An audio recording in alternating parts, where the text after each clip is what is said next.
RunDNA has an extensive range of running and walking footwear. They're trusted by podiatrists and physiotherapists. The RunDNA fitter's advice is second to none. Pop into RunDNA, 20 Manton Street, Hindmarsh, or 391 Fullarton Road, Fullarton.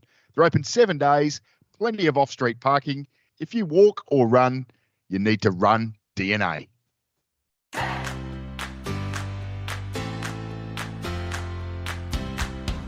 Welcome to Hooked on Sport. This is South Australia's weekly sports wrap, where we uncover the stories, personalities and moments that define sport across South Australia. It's time for Hooked on Sport with two-time Bradman medalist Ben Hook and state golf representative Sophie Hilditch. Thanks, Wallace. G'day, Soph. And our footy club, a minor premiership since last we chatted. I know. How exciting, Hooky. I cannot wait for these finals to begin. How about yourself?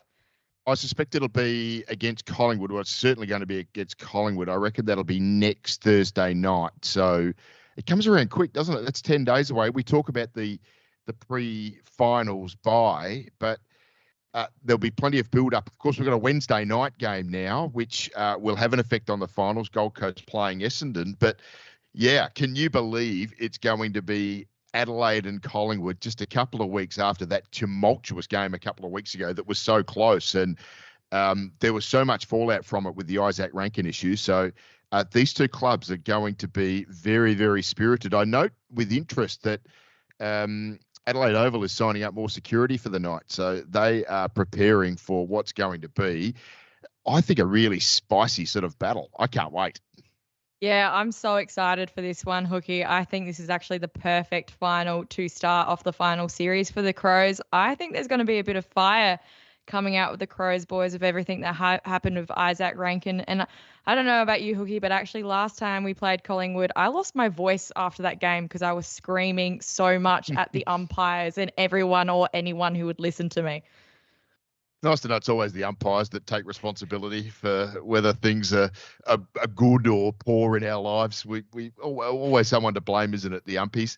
Hey, just while we're on Isaac Rankin, gone to Italy. What did you make of it? What did you make of the coverage of it? Well, it's been pretty news-breaking, hasn't it? It's been pretty controversial.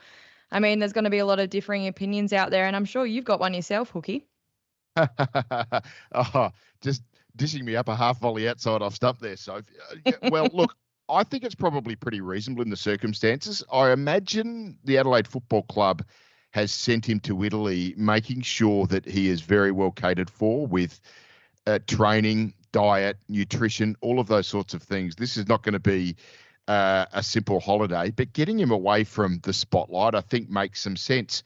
I've got to say one thing, though, Soph. I am really uncomfortable with the coverage. I saw the story last night on 7 News. That is clearly amateur vision that someone opportunistically on the same flight as Isaac has taken.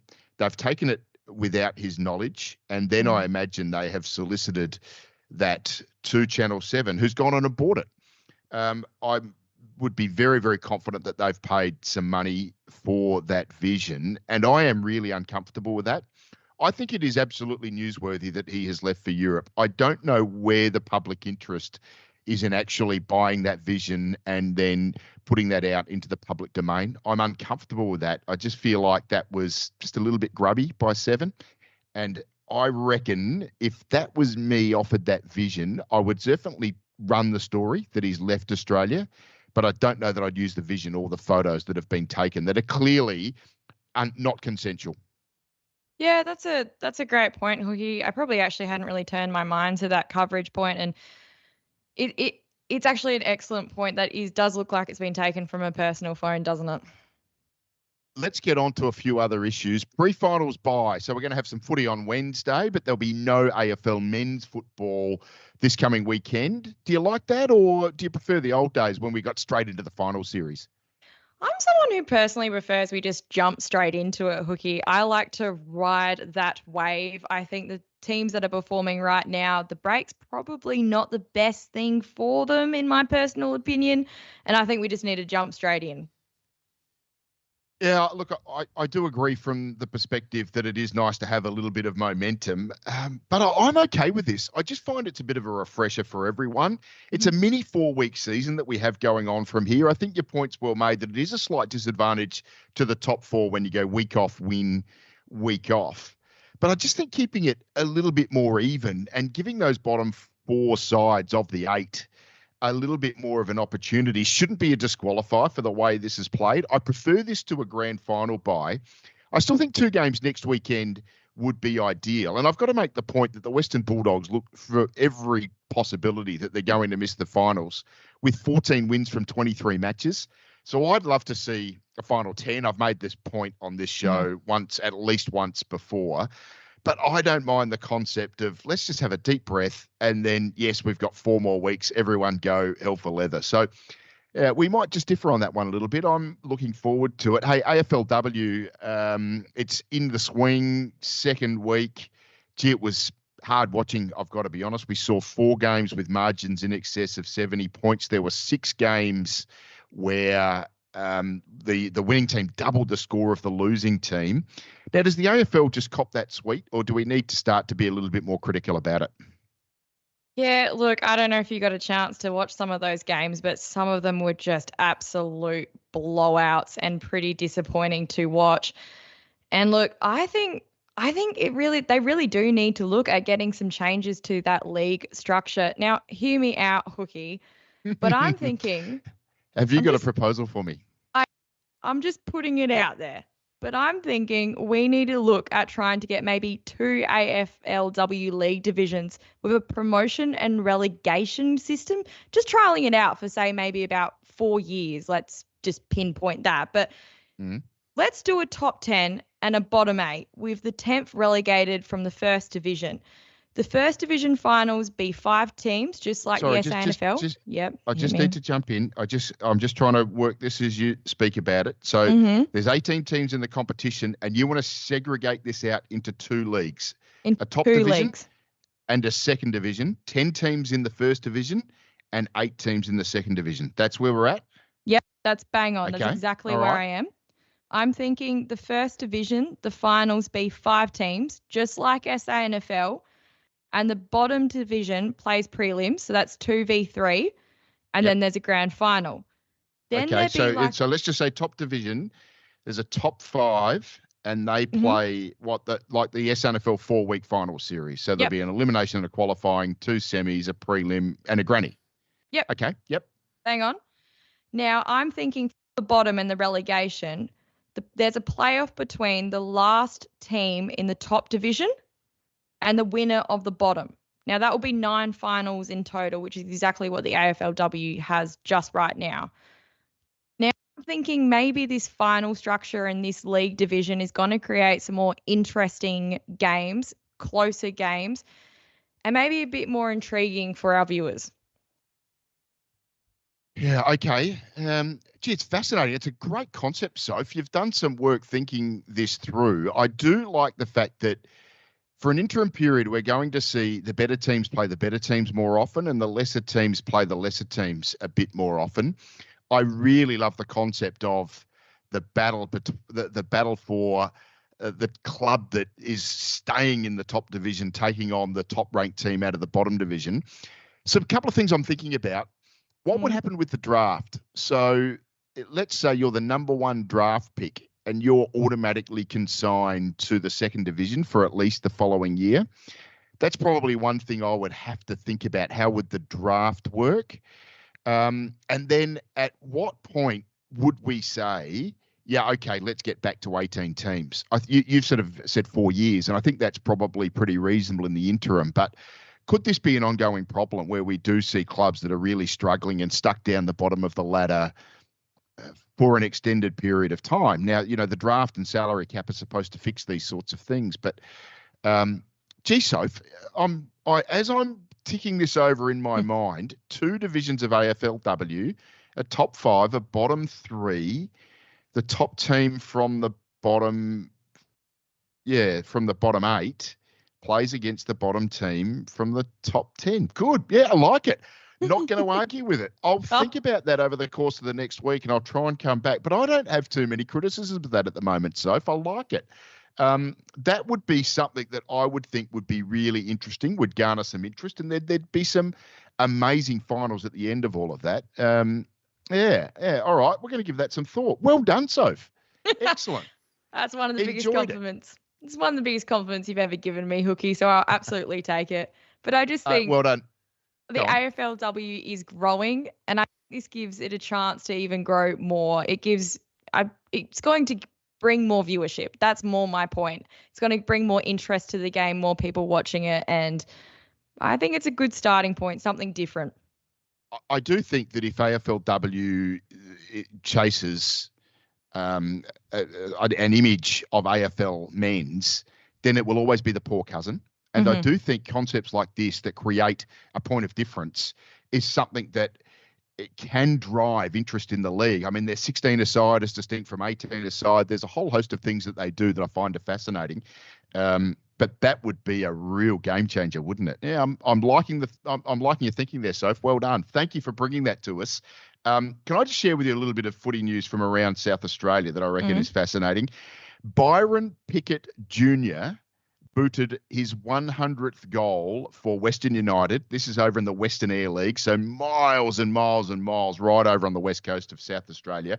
He kicked 20 for the match against Thevenard, and he's booted 102 for the season in just 10 games. So this is the son of Byron Pickett, the North Melbourne and Port Adelaide player. He's booted 100 goals in 10 games. That's pretty amazing.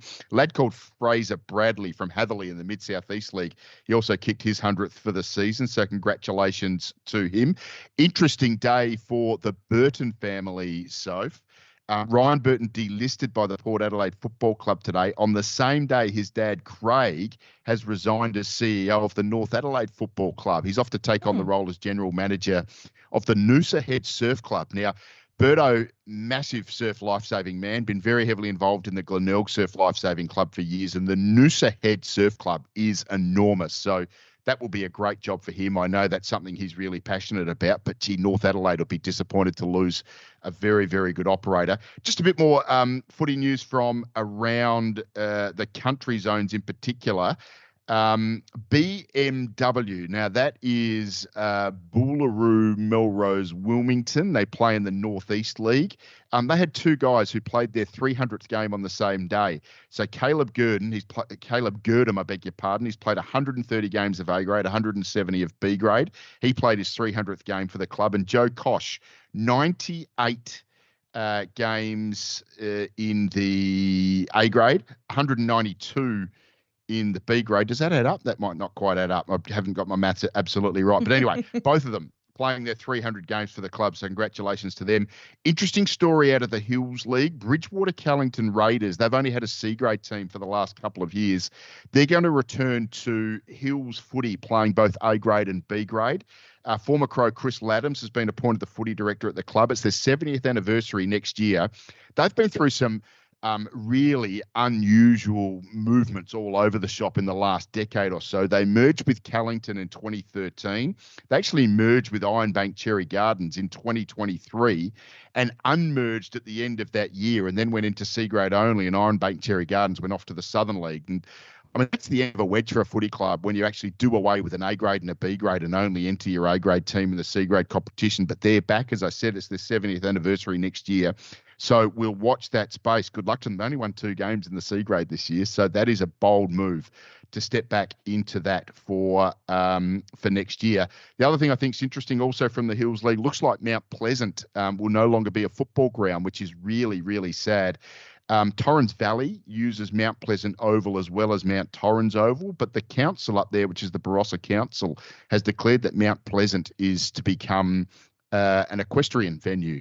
So I know the footy club is desperately hoping they can at least keep some juniors there. So that'll be one to watch as well. But I always get a little bit concerned about the amount of kids that increasingly wanted to play footy and, girls as well. And if we're losing those green spaces in those community areas, that's going to be unfortunate. So if you've got a cricket story for us as well. I sure do. I felt like this was going to be a pretty AFL-dominated podcast this week, which completely makes sense. We're deep in footy season at the moment. but don't know if you got a chance to watch him. But Mackenzie Harvey just scored 100 runs off 52 balls for the Strikers in the top end series against Bangladesh A. It's really underlying SA cricket's recruiting strength at the moment, I reckon, Ben. And I'm sure, being the cricket guru, you definitely have an opinion on this one. He was the leading run scorer for South Australia in their successful one-day cup competition last year. Got a couple of hundreds, might have got 300s for South Australia in that competition, and then played a really important knock in the final as well. So he's been signed by the Strikers. It'll be interesting to see how he goes. I did watch Travis Head and Mitch Marsh. I was in Mackay yesterday for their 250-run partnership. So let's not get ahead of ourselves. I don't think Mackenzie Harvey is going to play cricket for Australia necessarily anytime soon, but he's got to be in the conversation, I suppose, maybe to get an Australia A berth. He's in great form. South Australia will actually play Bangladesh A in some trial games up there in Darwin late next week. But, yeah, Mackenzie Harvey, what a pickup he's been. It's time to see which athletes have been selected this week in Sophie's Star and Ben's Best. My Sophie Star of the week comes really close to home for me. I have chosen South Australian rising star golfer Regan Denton. Now, we were lucky enough to interview Regan, and our listeners can hear that podcast, which I think came out yesterday. But Regan has been selected for the Australian team to take on the globe at the Espirito Sand Trophy played in Singapore, which I think is on the 1st to the 4th of October. It's a 72-hole stroke play tournament. Teams are comprised of 2 to 3 players, and the 2 lowest scores by the players in each 18 holes is taken. Now, Regan is currently 88th in the world amateur ranking, which is just absolutely incredible. I don't even want to tell you how incredible that is, because my wagger is way worse than that. So I'm incredibly proud of her, and I am wishing her teammates and her all the best. I think our last win for this trophy was back in 2008, and the likes of Minjee Lee were in that team. Minjee Lee, Hannah Green and Grace Kim have all played in the same tournament. And here we are making her first senior Australian team, Regan Denton. So that's going to be just incredible to see how she goes there. Wagger of 88, I reckon that is sneaky incredible.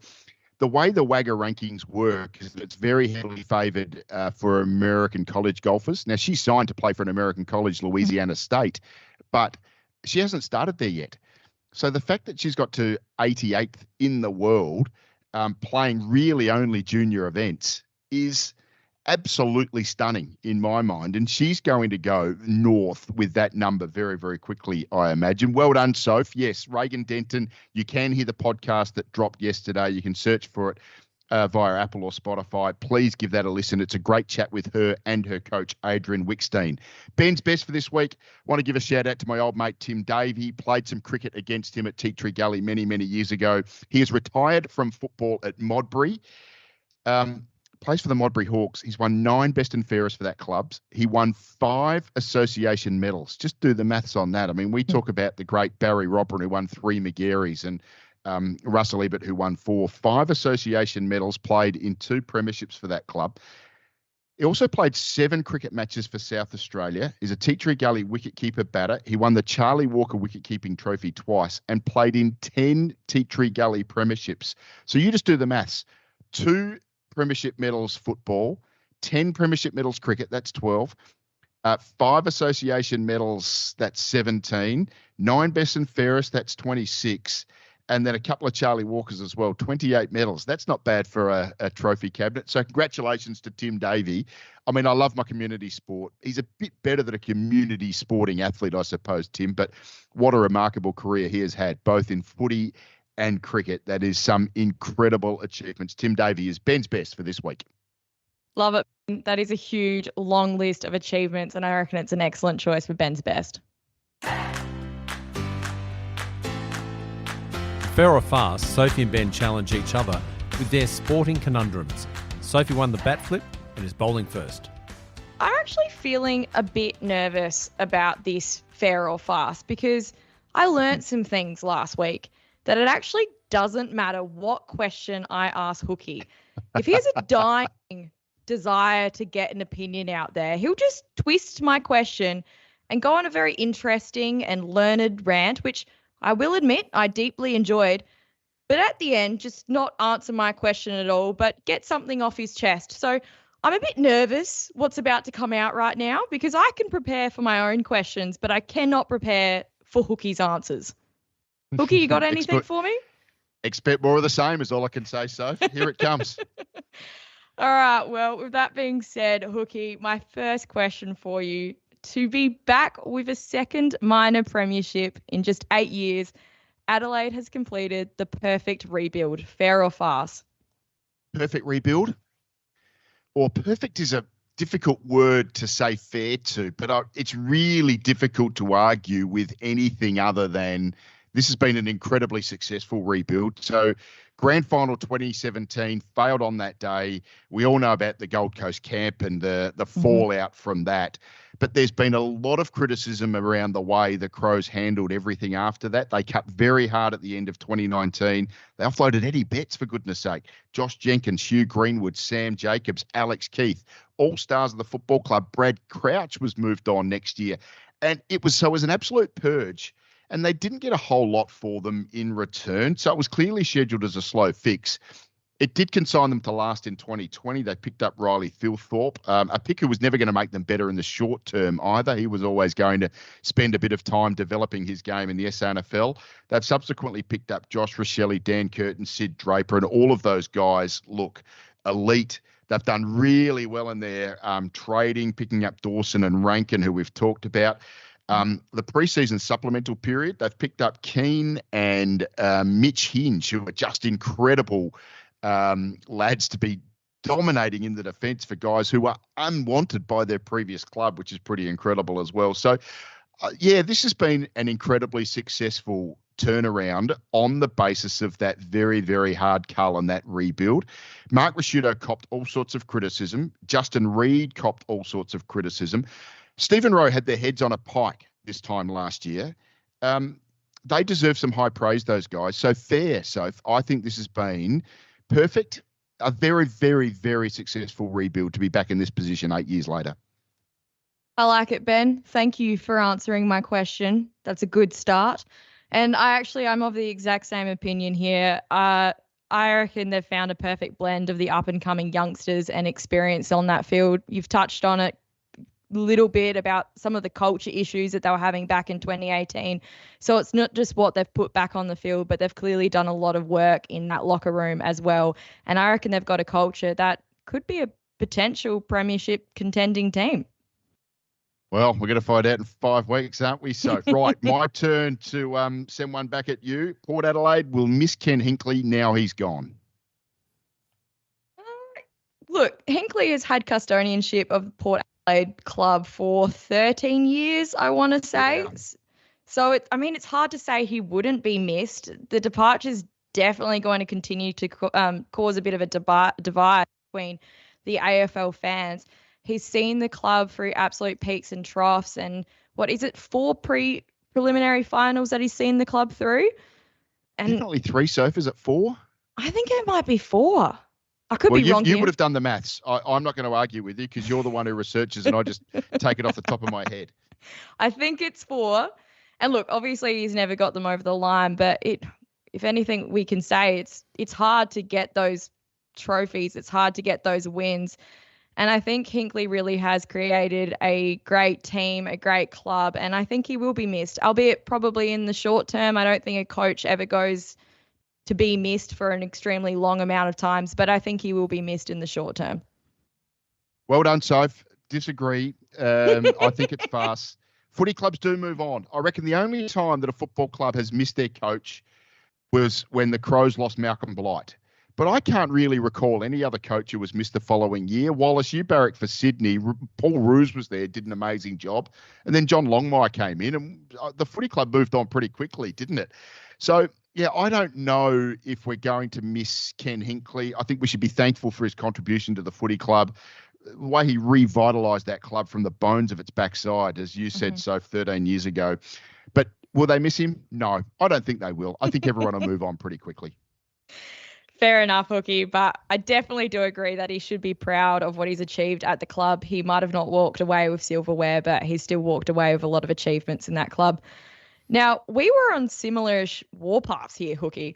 My question to you is Chad Corns, Travis Boak, and Ken Hinkley are gone, but Warren Tredrea is still there. Port Adelaide is dumping its heroes, but keeping its problems. Fair or farce? Keeping its problems. Look, I think this is fair. I'm stunned with the way Port Adelaide's handled this. I mean, I think by and large, the Port Adelaide board has been exceptional for the last 13 years, post the Brett Duncanson era. I mean, we remember, and I love Brett Duncanson, but I can recall when he was bursting into tears and resigning from the role when they moved on Matthew Primus. But they've made some mistakes recently, haven't they? The Ken Hinkley long goodbye has been largely a disaster. And I'm stunned by the Tredrea indecision. That's just been racked by a curious lack of decisiveness. I mean, if Ken wasn't your guy, as they decided in February, then I don't think he can be your guy in March, but they decided to go with this long goodbye and it's been terrible. The same with Warren Tredrea. I mean, if Tredrea is a problem and they conceded he was, then rip the Band-Aid off. But it's 7 weeks since they announced a review into his position on the board. The season is over and he's still there. I mean, Tredrea's platform was to sack Ken Hinkley. Everyone knows that. We all remember back to the untenable comment of, what was that, a year and a half ago now. That's happened. Ken's moved on. And look, Tredders might have other aspirations at the club, but this has to be a club first decision now. If the club is serious about giving Josh Carr a fresh start, then a board so not obviously fractured should be the first order of business. Now, Tredrea's member elected, but I can't imagine an outcry if he was removed and the members were given a fresh set of options this time around, particularly if a different past hero puts his or her hand up. Erin Phillips, I'm looking in your direction here. Wouldn't she be a great inclusion to the Port board? So, yeah, I think this has to happen. I think Port Adelaide needs to be decisive. They need to be fresh. They need to be united. And I reckon that doesn't include Warren Tredrea, and they've got plenty of other great options. Look, I actually have nothing to add. I quite like ending that question on the little shout out to Erin Phillips there. Righto, Soph. Well, that's good. I'm going to go straight back in with one for you. For South Australian footy, the Crows winning the AFL flag is a best case scenario, but the Crows winning the SANFL flag is a worst case scenario. Fair or farce? All right. Well, clearly Crows winning the AFL grand final is the best case scenario. So we can just wipe that section of that question completely off. That's tick off, start to that question. Port fans have all tuned out straight away now that you've said that. Look, I see where you're going here, Hooky, with this question, and I'm predicting we're probably going to be at odds. I do not think that winning the SANFL is the worst case scenario. Crows and SANFL obviously act like a reserve team. It's used for the up-and-comers, people coming back from injury. And the strength of the current Crows SANFL team is clearly an indicator of the Crows AFL team.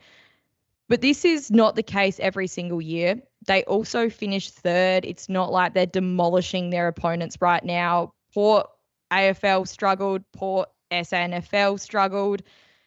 So I don't think it's a bad thing, and I don't think it's a bad thing if they win at the end of the day. So if I'm a Crows fan and I'm not seriously offended by them being in the SANFL, and I can understand the pressure points around the global, the holistic picture of Australian rules football and how the SANFL has to accommodate the Crows at the moment and Port Adelaide as well. So I can deal with all of that. But, gee, I hope they don't win. The SANFL is a league I love. I grew up with it. I cannot think of anything that will alienate the traditional fan more than a Crows SANFL premiership, and I fear what comes after that for the traditional clubs. So for me, it's fair. That would be the worst case scenario for me. All right, fair enough, Hooky. Well, I'm coming straight back at you. The AFL couldn't have picked a worse date to start the AFLW than AFL round 23. Fair or farce? So what? It started last week. Could they have picked a worse date? was Farce because they could have started it on Christmas Day, on Mother's Day, Boxing Day during the Boxing Day test, or Australia Day, and, refused to do an Indigenous celebration or something like that. So, yes, they could have picked a worse day, but AFL round 23 is the next worst. I reckon this has been an unmitigated disaster. I was actually one who said that going to start the season in the bye of the pre-finals bye for the men's competition made sense, but I don't think it's worked at all. Going 2 weeks earlier, I think, has exacerbated the problem, and I really think the AFLW belongs starting back in February before the men and give itself some clear space in its own momentum, and it's really lost that at the moment. And starting on round 23, as you said, Soph, bad decision, farce, but I understand exactly what you're saying, and you're dead right. If that's what you are saying, then you are 100% correct. Thank you, Hooky. I did think you were about to skirt around my question there, so I'm glad you actually realised what the actual question was. So thank you. One to come, and you can have your own say on this, but Hockey South Australia has a new structure to its finals competition. We've touched on it before. It's an 8-week final series where all 8 teams are involved, and a team finishing outside the top 4 can actually eliminate one of the top 4 teams. This is unfair and doesn't reward consistency throughout the season. Fair or farce? Look, like our listeners know, I've actually gone out and watched my brother in the Metro 1 final. I've finally brought myself to look up the website on Hockey SA, and there is a really good diagram which explains exactly how the final systems work and this play-in. But look, reviewing it and looking at it, and I was doing the maths today, Hooky, and I'm a lawyer, so maths isn't my strong suit. So trying to work out who the hell was actually in the finals, I can't remember what exactly they call these finals now, was difficult. But it did look like the 2 bottom teams have been knocked out for Premier League women and men. So it hasn't happened, but there may be a day that it will happen that a bottom team could knock out one of the top teams. And I think it's completely unfair. We're talking about our top divisions here. It's a bit like a participation grade, letting our bottom teams jump into the finals, if you want my honest opinion. I mean, yeah, maybe for juniors when we're trying to grow the game, give them experience, give them development. But for our top teams, we need to be awarding the teams finishing at the top of the ladder, not just hand out finals and make everyone a finalist. I think it's a bit ridiculous, personally. Well, I just want to pick up something you said earlier on. You're a lawyer. If I'd have known that, I wouldn't have bothered arguing with you so often. No wonder I lose every time. My goodness, just you argue for a living. You're paid a poultice to argue with other people. No wonder I'm struggling so much. I actually disagree with you here. I actually think it's been a good idea on the basis of the fact that Premier League hockey has essentially had 4 clubs that have been very successful and 4 clubs that have been very unsuccessful, and giving those unsuccessful clubs a bit more of an opportunity and something to strive for at the end of the season, not unreasonable. I don't know that you'd want to do it forever, but I can understand why they're doing it now. Well done, Soph. Love, fair or farce. Let's wrap up the show with some power rankings. How about that? Let's go, Hooky. In Hooky's Power Rankings, Ben reviews every state National League team based in South Australia. Perform well and you're a chance to make the top 10. Righto, so just to begin, guys, I do recall that a couple of weeks ago I was given a yellow card for handing out a position 11 in the 10-team power rankings. Is that right? You're correct. Your memory serves you correct. So I'd like to congratulate these 2 clubs on finishing joint 10th in Hooky's power rankings this week. Adelaide Comets have beaten West Adelaide in the Women's National Premier League Soccer. So this was the top of the table clash in the finals. They beat West Adelaide 3-1 in extra time. So they're going to tie for 10th alongside, you'll be happy with this, Sophie, the Burnside Hockey Club men's team that beat Grange Royal 7-2 and remain a genuine threat for the Premier League title in men's hockey. So congratulations to the joint 10th position clubs in Hooky's power rankings this week. In 9th position, I've got the Adelaide Hockey women. They won 6-1 over Grange Royals. These 2 teams met last week. Adelaide won 7-0, so same amount of goals, but at least Grange Royals got themselves on the scoreboard this time around.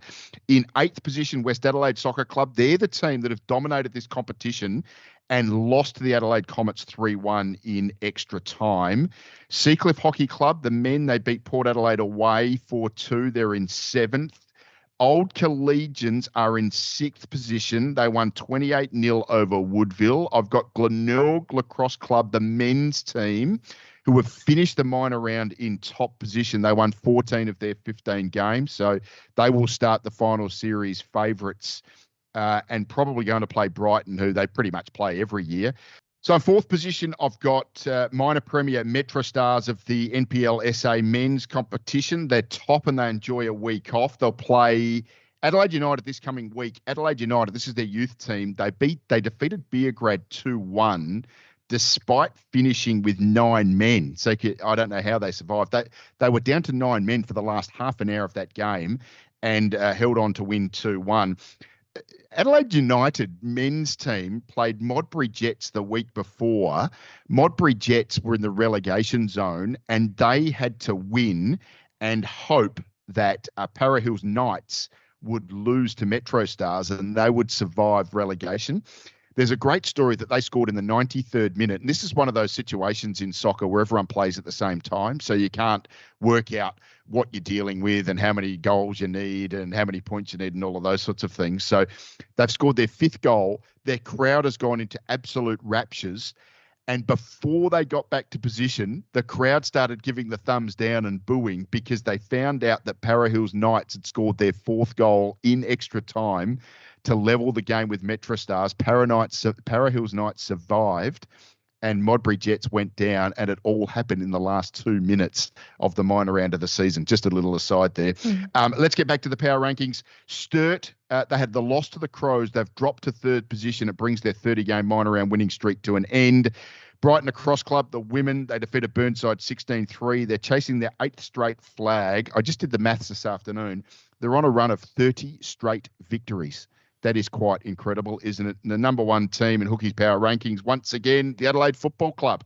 Minor premier from 15th in the AFL to top. It's the biggest climb in Australian rules football AFL history.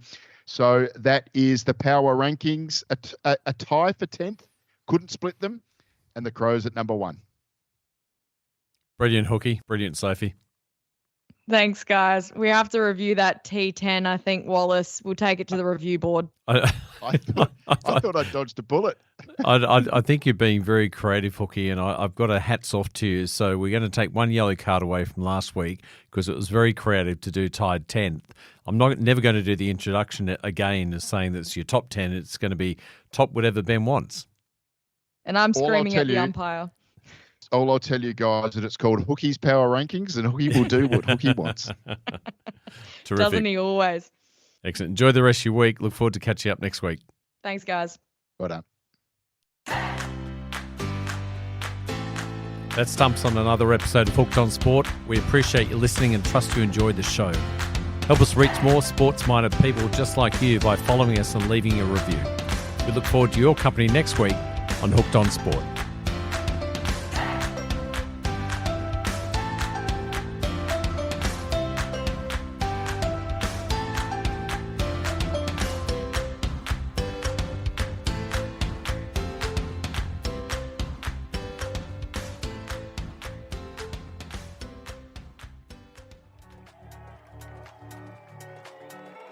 If you're enjoying this podcast, I'd encourage you to take a listen to Beyond the Club. It's a project I've been working on with Flinders University. Now I co-host it with Professor Sam Elliott, and we break down all the latest research on how to maximise the experience of junior and club athletes. There's a range of resources, special guests, and cutting-edge info on how you can make your club a safer, happier place for your kids and their club mates. Beyond the Club, wherever you get your podcasts.